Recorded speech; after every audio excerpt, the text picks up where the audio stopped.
I'll show you how to prepare paneer rolls. Cut the paneer neatly and keep it aside. Take a bowl and add 2 teaspoons of garam masala, 1 teaspoon of salt, add 2 teaspoons of red chili powder, 2 teaspoons of curd,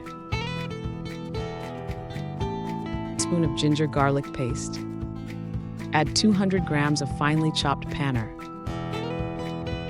Add half lemon and mix well and keep it aside. Cut the capsicum and onion and tomato finely.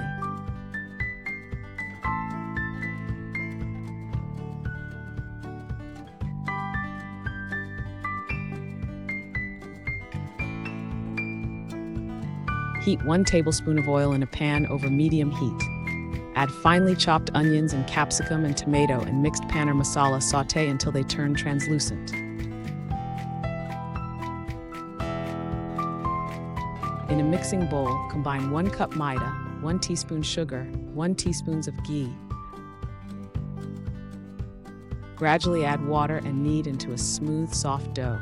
Cover and let it rest for 15 to 20 minutes. Divide the dough into small balls and roll each ball into a thin roti using a rolling pin. Heat a skillet or tawa over medium heat. Cook each roti on the skillet until golden brown spots appear on both sides. Set them aside. Take a cooked roti and place it on a flat surface. Spread a portion of the paneer filling evenly along one side of the roti.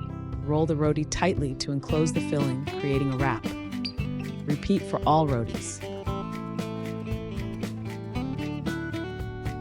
Slice the rolls in half if desired.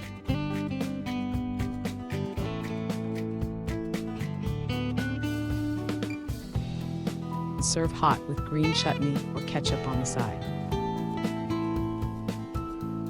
Enjoy your delicious paneer rolls. Thank you for watching. Make sure to subscribe to Cook V for more tasty food.